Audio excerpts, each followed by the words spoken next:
Hey there, Peter here. This is Fuel for Fathers, and today we're covering why you're mentally exhausted but not physically tired. Your brain uses 20% of your body's total energy, even though it's only 2% of your body weight. When you've been making decisions, solving problems, and managing stress all day, your mental fuel tank is empty, even if you didn't lift anything heavy. So here's the situation. You finish a long day at work, maybe you've been on site managing a crew, dealing with clients, making calls, solving problems all day. You haven't done heavy physical labor. You're not sore, you're not physically wiped, but your brain feels absolutely fried. You can barely think straight, you're irritable, and the idea of making one more decision or having one more conversation feels impossible. Most blokes think this means they're lazy or out of shape, because if you're not physically tired, how can you be exhausted? But here's what's actually happening.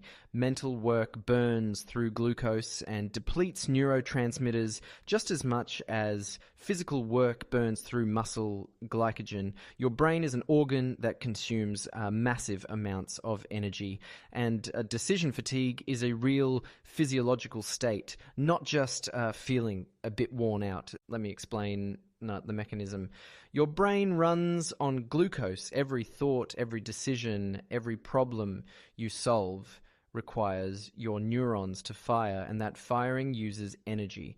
When you're making decisions all day long, from what order to tackle jobs in, to how to handle a difficult conversation, to whether to push back on a client request, each one of those uses up glucose in your prefrontal cortex. That's the part of your brain responsible for decision-making, impulse control, and complex thinking. It's like, so as the day goes on and you keep making decisions, your glucose levels in the brain drop. Your prefrontal cortex becomes less efficient. This is decision fatigue. It's not just feeling tired. It's your brain literally running out of fuel. By the end of the day, even simple decisions feel overwhelming. What to have for dinner, whether to help your kid with homework now or later, whether to respond to a message. All of it feels like too much because your decision-making capacity is depleted. There's also neurotransmitter depletion. When you're focused and alert, your brain is using neurotransmitters like dopamine, norepinephrine, and serotonin to keep your neurons communicating efficiently. Dopamine helps with motivation and focus. Norepinephrine keeps you alert. Serotonin regulates your mood and impulse control. When you've been working mentally for hours, these neurotransmitters get used up faster than your brain can replenish them. By the evening, you've got lower levels of dopamine, so you can't focus. You've got less norepinephrine, so you feel foggy.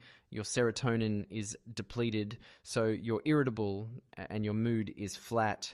Physically, you're fine. Your muscles are fresh, but mentally, your brain chemistry is out of balance. Then there's the cortisol factor. If your job involves stress, deadlines, managing people, dealing with problems, your body is pumping out cortisol to keep you alert and responsive all day. Cortisol is expensive to maintain. By the time you get home, your cortisol levels might crash.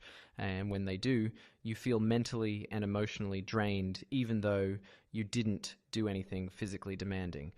Another piece of this is cognitive load. If you're constantly switching between tasks, responding to messages, dealing with interruptions, making small decisions every few minutes, your brain is working overtime to keep up. Every task switch costs mental energy because your brain has to disengage from one thing, suppress the previous context, and load up the new task. If you're doing this dozens or hundreds of times a day, that's a massive cognitive load. Your brain is working hard even if your body isn't. Most blokes don't realize that mental exhaustion is just as real as physical exhaustion. Society values physical work, and there's this idea that if you're not physically tired, you didn't really work hard.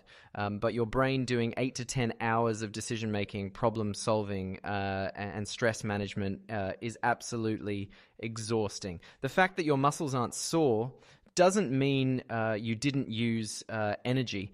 The problem is when you're mentally exhausted but not physically tired, it's harder to know how to recover. After a physical workout, you know you need rest, food, maybe a stretch, but after mental exhaustion, you might feel restless because your body still has energy.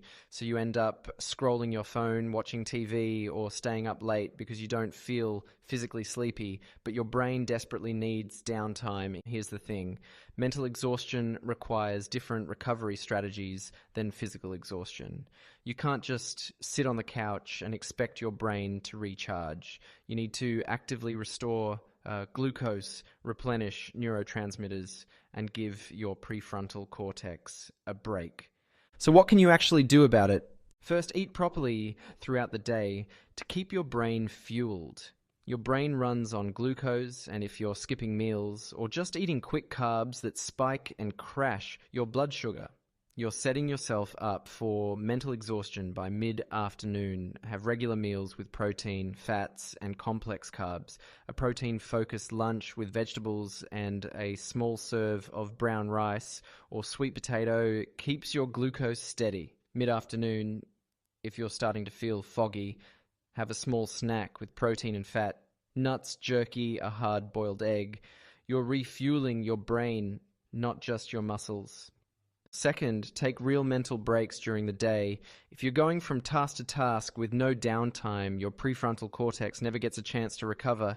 Even 5 minutes of doing nothing, staring out a window, closing your eyes, or taking a short walk can help. You're not being lazy. You're giving your brain a chance to reset and restore some glucose. If your job allows it, take a proper lunch break away from your desk or work site. Don't keep working through it. Your brain needs that recovery window.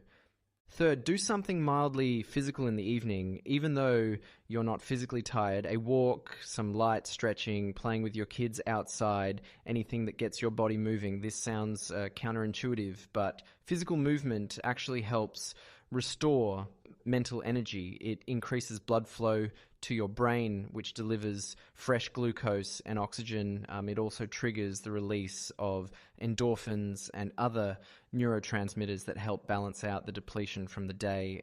You don't need a hard workout, just gentle movement. Fourth, reduce decision-making in the evening. If you're mentally exhausted, the worst thing you can do is force yourself to make more decisions. Simplify your evening routine. Have a set dinner plan so you're not deciding what to eat every night. Have a consistent bedtime routine so you're not thinking about what to do next. Reduce choices wherever you can. This protects your remaining mental energy for the things that actually matter, like engaging with your family. And fifth, prioritize sleep. Mental exhaustion depletes neurotransmitters, and sleep is when your brain replenishes them. During deep sleep, your brain clears out metabolic waste and restores dopamine, serotonin, and other critical chemicals. If you're only getting 5 or 6 hours, you're starting the next day already behind on neurotransmitter levels, which means you'll hit mental exhaustion even faster. Even 1 extra hour of quality sleep makes a noticeable difference in your mental capacity the next day. The other thing worth mentioning is that if you can batch your decisions, if you're constantly making small choices all day, that's draining your willpower and glucose faster. Try to group similar tasks together so you're not constantly switching contexts. Handle all your calls in one block, then move to physical tasks, then paperwork, reduce the number of transitions, and you'll conserve mental energy. Bottom line, mental exhaustion is real, and it's driven by glucose depletion, neurotransmitter use, cortisol fluctuations, and cognitive load. Just because you're not physically tired doesn't mean you didn't work hard. Your brain used massive amounts of energy, and it needs proper fuel, breaks, movement, and sleep to recover. You're not weak for feeling mentally fried at the end of a day where you didn't do heavy labor. Your brain did the heavy lifting, and that's just as demanding. And thanks to Father Fuel for sponsoring us, giving fathers energy when it matters most.